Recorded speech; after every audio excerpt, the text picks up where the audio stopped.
Started the recording, you're on. Hello, this is CD. It's been 50 years since chicken dinner been around. Anyways, hello everyone. I'm here. Background is where I like to live. It's the cottage outside of Toronto. I retired here and we renovated it, and I'm spending my time still working on it. Anyways, family. Oh, to thank Alan Anderson for family because he hosted a party and I needed a date, so I picked up a girl and introduced her as Karen. Anyway, Karen turned out to be Elaine, and she's the love of my life, and we have 3 wonderful children. And she doesn't want to retire to the cottage. She's more outgoing and friendly and likes to meet with people. But she stayed in Toronto to look after our first grandson as our daughter went through med school. And when she finished her training, she moved to Aurelia and had a second child. So I'm the second backup support, and as a result, we spend most of our time in Aurelia. We're pleased that our son, who has not been in Canada since he went off to university, came back because he's working in a modern, unique situation in that he works for a company in New York that doesn't have an office, and he's in the tech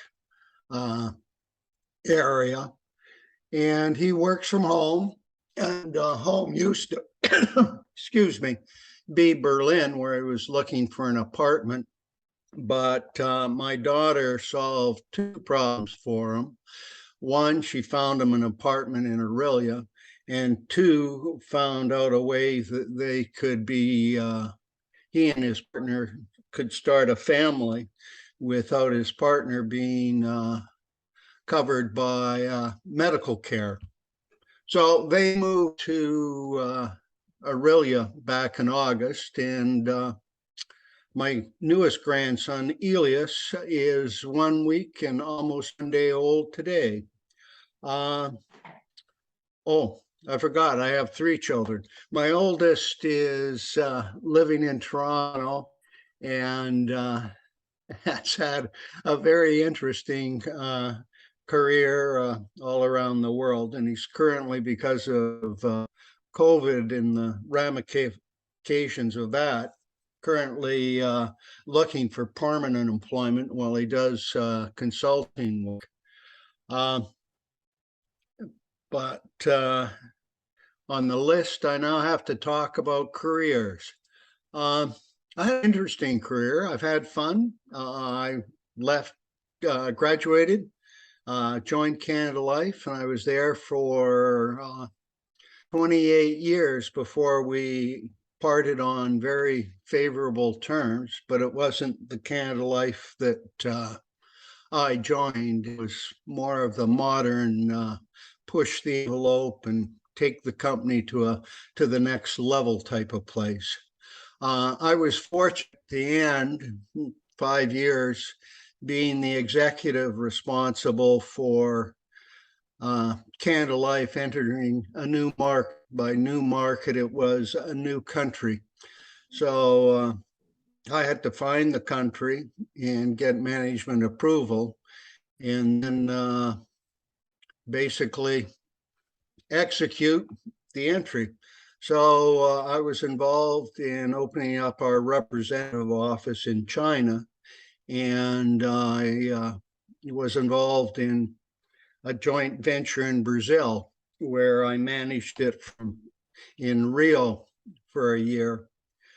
Traveling in that career exposed me to seeing different cultures, and it was quite interesting. I saw the importance in China of making friendships. My advisor arranged for me to meet with the vice chair of Sichuan province in a private dinner where I had the joy of an appetizer of eating 2 hummingbirds.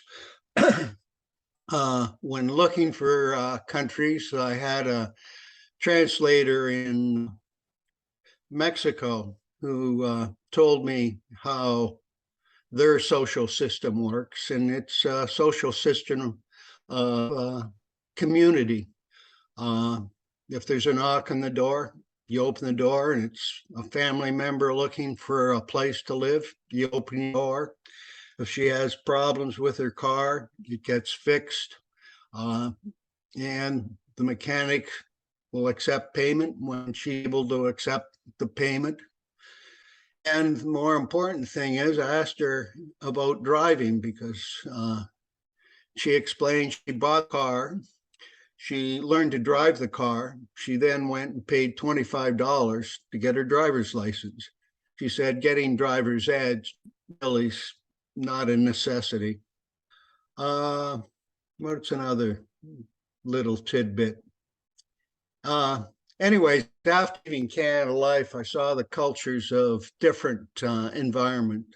I worked for E&Y originally on a project in Indonesia, and debated with myself whether you wanted to be a professional consultant advising or being an actuary working for an insurance company building.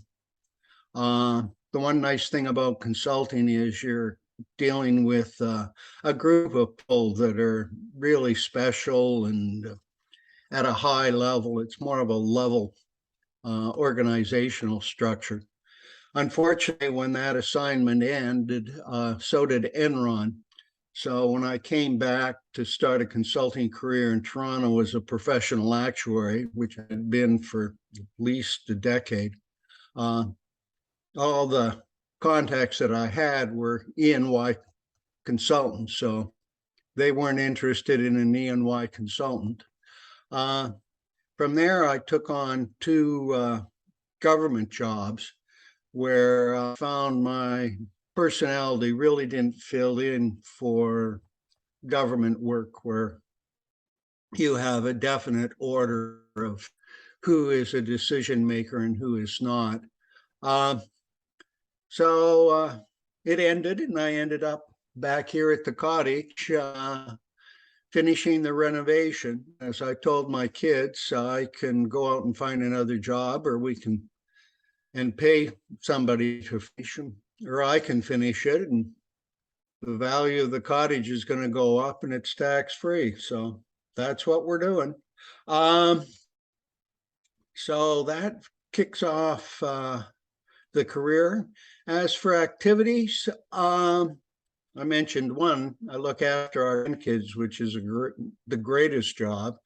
The second one is I renounced my membership in the Canadian Institute of Actuaries after running for president because an event happened that basically rubbed me the wrong way.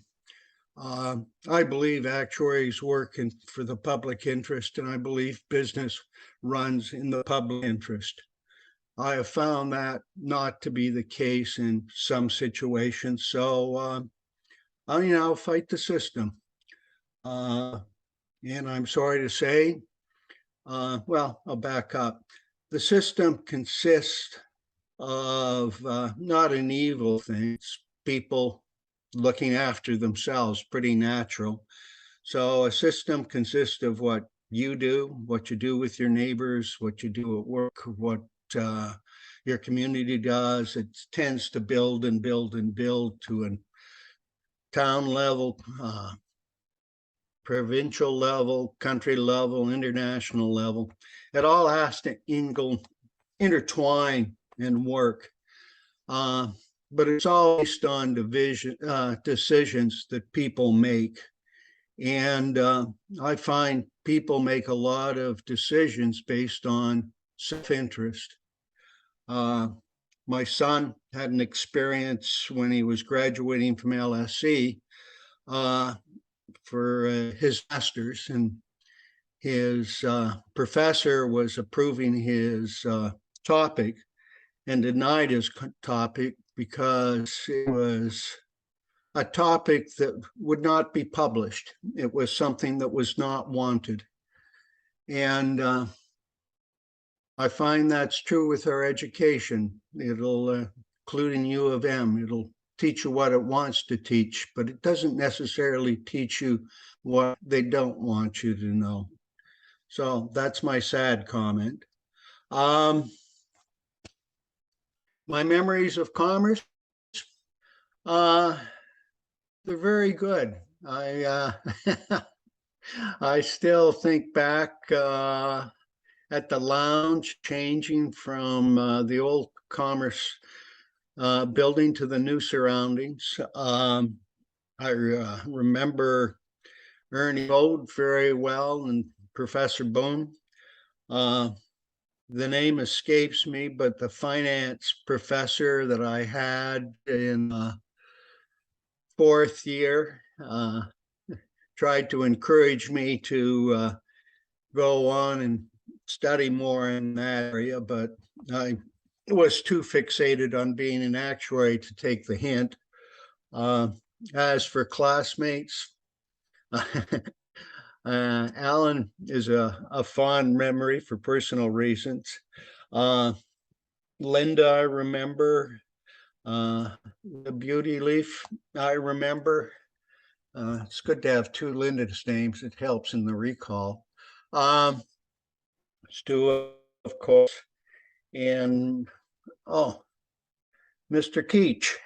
I saw you on the CBC News talking about a tax change. So it all comes back. As for open, I think I've wandered enough, but I want to say it's been a pleasure going through commerce with you. I hope you all had fabulous careers and you. Okay. Oops, I got extra time.